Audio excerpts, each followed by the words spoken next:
Bismillahirrahmanirrahim. Assalamualaikum warahmatullahi wabarakatuh.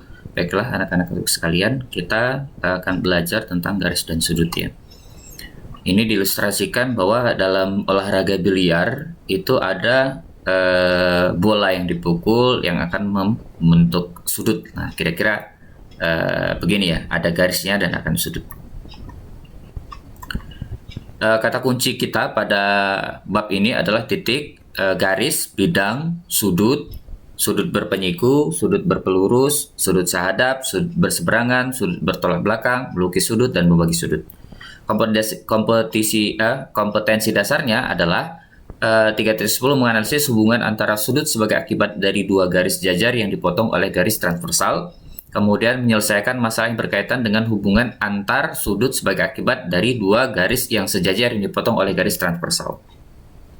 Pengamatan belajarnya mengamati kedudukan dua garis sejajar berhimpit dan berpotongan dalam bentuk tabelit, kemudian mengamati cara membagi garis menjadi beberapa bagian sama panjang, mengenal satuan sudut yang sering digunakan, mengamati hubungan antar sudut, menemukan sifat sudut jika dua garis jajar dipotong garis transversal, kemudian menggunakan sifat-sifat sudut dan garis untuk menyelesaikan soal, kemudian melukis sudut-sudut tertentu. Ini peta konsepnya, yaitu ada garis dan sudut babnya, nanti dibagi dua ya, yaitu kita akan bicara garis dan bicara tentang sudutnya. Jadi ada dua hal poin yang akan kita bahas, yaitu mengenai garisnya, kemudian mengenai sudutnya. Garis itu nanti hubungan antar garis, membagi garis, perbandingan segmen garis, dan kedudukan dua garis. Kemudian sudut itu ada ukuran sudut, hubungan antar sudut, melukis sudut, sudut berpenyiku dan berpelurus, sudut bertolak belakang, dan sudut dua garis jajar yang dipotong oleh garis lain.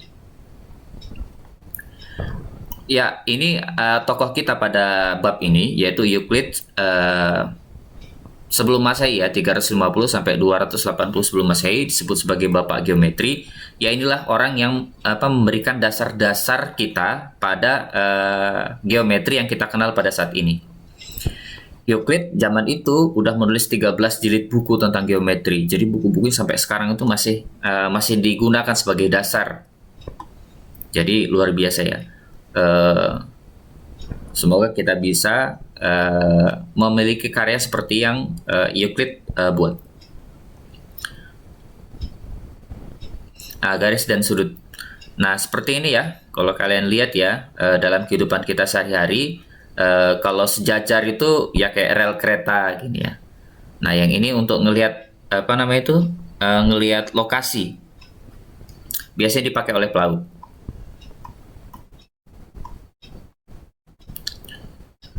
Nah, kita akan bicara dulu apa itu titik, apa itu garis, dan itu apa bidang, ya. Jadi titik itu ya ini noktah gitu saja, ya. Jadinya nggak ada pengertian, dia juga nggak ada lebar. Jadi noktah itu segini. Jadi titik sebesar ini dan titik sebesar ini itu sama. Jadi karena dia nggak punya lebar. Nyambung ya, jadinya dia nggak punya lebar, jadi titiknya itu sama. Dia noktah saja, tanda. Nah, sedangkan garis itu seperti ini ya. Garis itu ya ke arah sana, kemudian ke arah sini juga. Kemudian bidang ini seperti ini. Bidang itu pada dimensi 3 ya. Bentuknya seperti ini.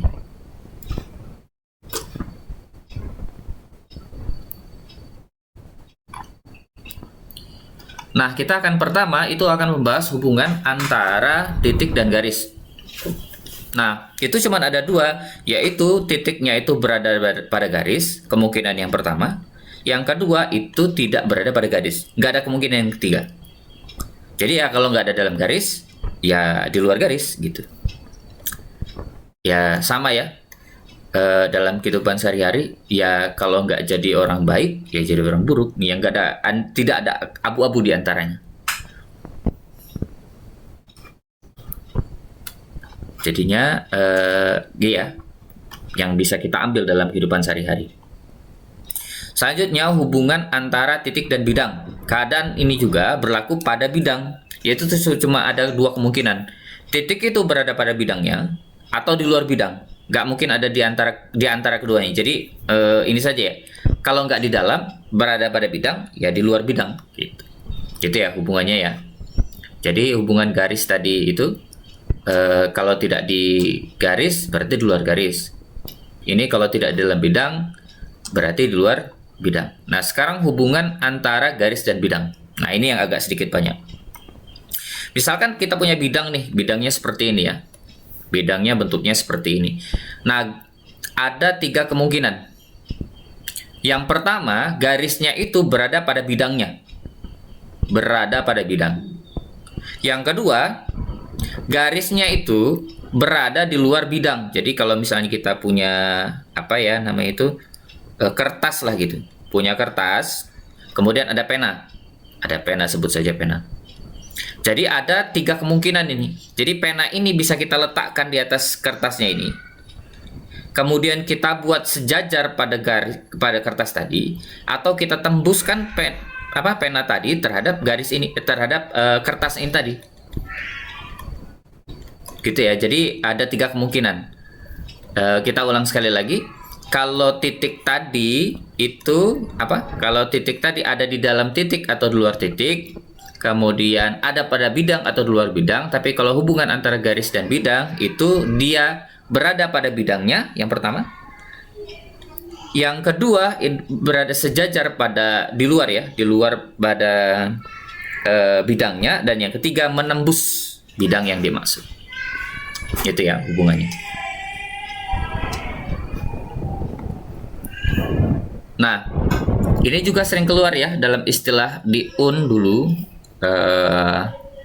kolinear, yaitu maksudnya titik-titik segaris. Misalnya ada 2.1, 2. Nah, ini kalau disebut 2 titik ini kolinear, berarti dia itu kalau dibuat garis itu melewati 2 titik ini. Nah, dimaksud ya. Dipahami ya. Jadi kolinear, nanti kalian akan sering mendengar ini, kolinear itu adalah garis-garis titik-titik yang segaris. Diingat ya. Akan sering keluar ini. Kolinear itu adalah titik-titik yang segaris.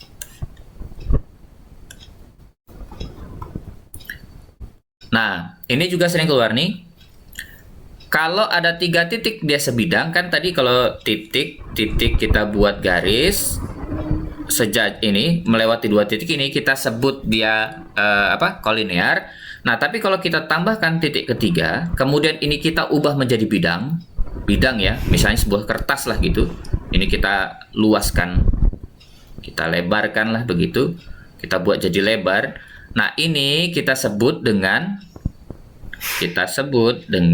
koplanar. Maksudnya satu bidang. Jadi kalau ada 3 titik kita sebut dengan koplanar, berarti pada dasarnya 3 titik itu adalah sebidang.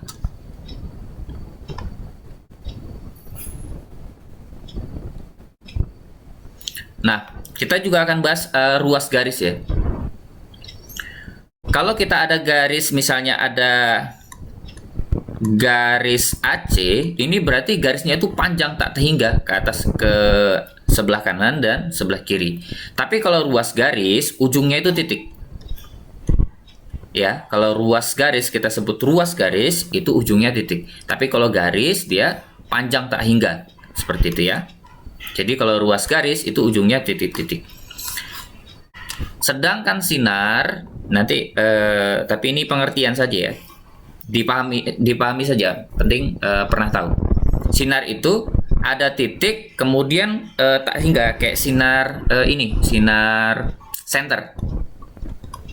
Jadi ada awalnya, ada akhirnya gitu ke sebelah sana. Itu sinar ya, kalau diingat sinar itu ingat saja senter.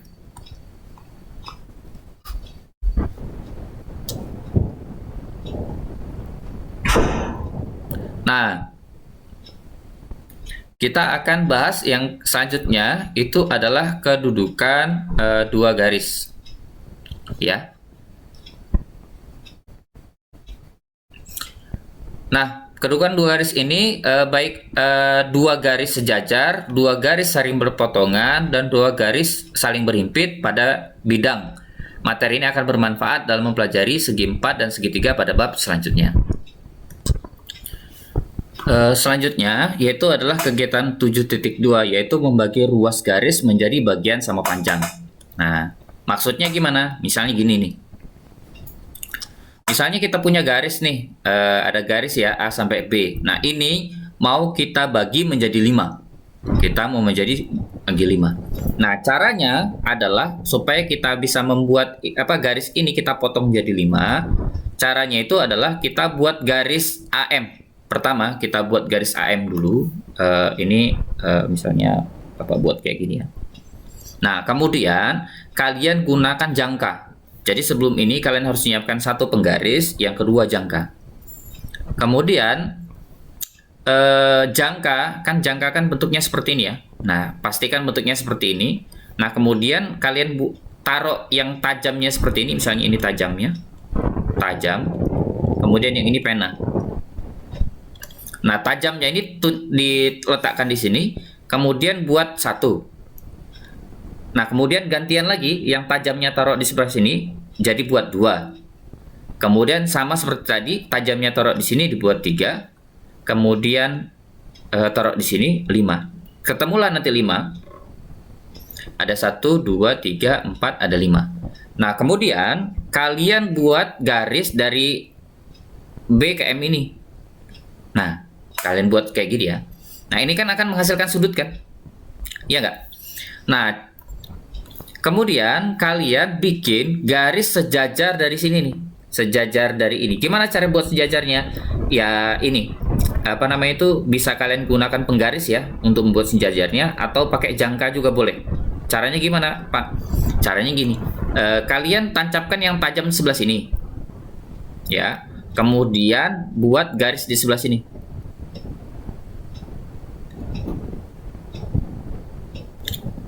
Sampai di sini nih. Nah ya, kemudian dari tajam ke sini, tajam di sini dibuat garis di sini nih. Nah, nanti bentuknya seperti ini. Nah, kalian buat garis sejajar lah gitu. Atau pakai penggaris juga boleh supaya kelihatan sejajar seperti ini. Nanti sejajar, sejajar, sejajar terhadap garis ini tidak terlihat sejajar ya. Nanti garis ini akan persis terbagi jadi 5. Sama panjang. Jadi kita butuh garis bantu ya, garis bantu.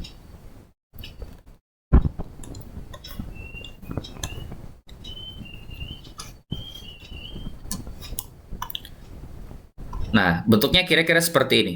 Kita hubungkan titik M dengan titik B.